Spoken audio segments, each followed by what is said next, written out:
to tie teacher tenure and pay to student achievement. The United States Naval Academy takes the position that no, it is not ethical to do so. We first have to look at the purpose of tenure. Tenure began at universities as a way to protect teachers or professors who are in the fields of research. As universities are primarily research institutions, it would be a negative consequence to have teachers who felt that they could not research what they wanted because of threat of repercussions from perhaps the dean who used to research the contrary position, or other academics within the university who take up the opposing positions. So tenure was brought about as a way to protect those researchers from perhaps negative consequences of their superiors or peers who had contrary opinions. At the secondary and primary level of education, tenure is used primarily as a way to attract the most qualified individuals into the field. Teaching is often considered to be somewhat of an underpaying profession. And in order to account for the fact that their salaries might not be equal to equal levels of work in the private sector, tenure is offered as a guarantee that in times of financial hardship or economic downturn like we're in now, teachers don't have to worry about being the ones being part of those 150,000 jobs that the economy is losing. So the reason tenure exists is somewhat of a protection for teachers. Now, we believe that it would be unethical to tie teacher tenure strictly to student achievement for a couple of reasons. The first is the fact that the students across the country can be expected to have different levels of achievement, often based on where they're from. Students in more wealthy suburban areas are often expected to achieve better than students in poorer urban or rural areas. Part of that may be because they have more wealth and more interest at home. Family life is often directly correlated to student achievement, and thus it is not necessarily the quality of the teacher that influences necessarily the student achievement. We believe that it's necessary to take a broader look at the total teacher and see how they are performing and not just gear it towards student achievement. Oftentimes students do not perform well on the standardized tests that are used to measure student achievement, be it the SAT or the 8th grade proficiency assessment or whatever metric is used. So we believe that it is necessary to take a look at more of the total range of the teacher's performance and not merely at your student's achievement.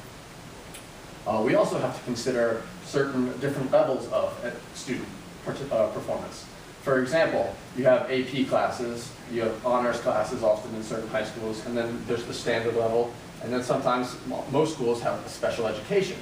Now, how would you account for differences from teachers teaching AP classes whose students can be expected to perform at very high levels, as since they're in high school, they're taking college level classes, they'd be expected to be the cream of the crop. And how do you justify that against teachers who are teaching special education or special needs students? Those teachers are often just as hard, if not harder working, than the AP teachers who can coast and rely on the fact that their students are better achievers, while the special education teachers need to work harder to get to their students. So if we were to merely look at student achievement, then it would unfairly penalize those hardworking special education teachers and tend to favor the teachers teaching higher level classes. And the reason for their student achievement would be not because they're better teachers, but because the students themselves are just better performing students. We believe that society entrusts teachers as the guardians of our future. The future capital of America is often considered to be its youth. And as such, we obviously want to promote the best teachers possible in order to provide the best education for the youth of America. Because of this, we would propose a restructuring of the tenure position to ensure that a lengthy period of time is undergone before tenure is authorized.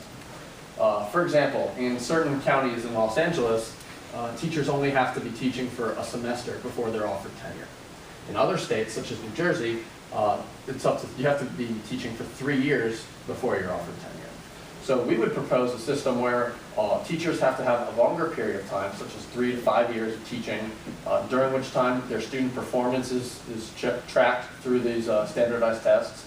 But also you look at other metrics, such as essays, things that maybe the student who doesn't perform so well on the standardized test might excel in, the arts, whatever, depending on what type of teacher it is.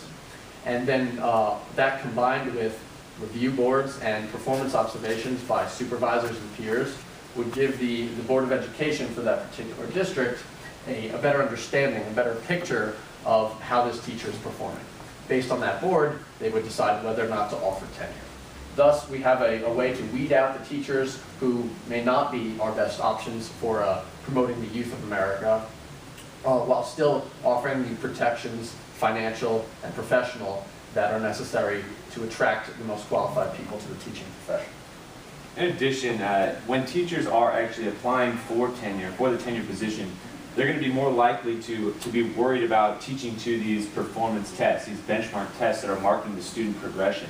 And so, as a result, they're going to be less worried about these actual student education curve and how much they're progressing, the students are actually progressing in terms of perhaps real-life applications, but more concerned with these specific performance tests and what exactly are they going to be graded on in the performance test. So by teaching the students to pass the test and pass a certain level of proficiency on the test so they can secure their tenure or continue their tenure, they're less concerned about the interests of the students and more concerned about their own personal jobs.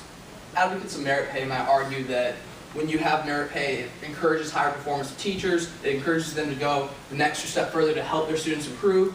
However, there's some problems there in the fact that there is a gap between certain students at schools. There's a gap in performance. Some students aren't as good at taking tests, some are from wealthier and poorer areas. So merit pay, although it has its merits, also has some pitfalls there, and that you can't really evaluate purely on test scores how much teachers get paid, especially when you look at the difference, as we mentioned earlier, between rural and urban areas. Additionally, one major problem with merit pay is that if you have standardized tests and evaluations, the people supervising you and evaluating your performances, oftentimes teachers will try to be friendly with them and try to work the system, because that's part of politics of even inside schools. And that at the point, there becomes a point where the system doesn't quite work quite right as we would envision it. And that taking that into account, we can see that merit pay, though sometimes there's benefits to that, encouraging teachers to perform better, we also see some problems with in-school systems, teachers, some getting better evaluations than others for questionable reasons, and that's something we would want to avoid. Yeah, so in summation, just to tie it all together, we believe that it is unethical to tie teacher tenure to student achievements, merely because the reason of tenure is to protect these teachers. And the different levels of student performance, through many of the reasons we account for, be it wealth, be it education level, be it many of the determining factors, home life, it's inappropriate to tie these two things together. Also, as Jeff mentioned, we don't want to have teachers teaching to the tests, teaching only the things that will be covered on the SAT.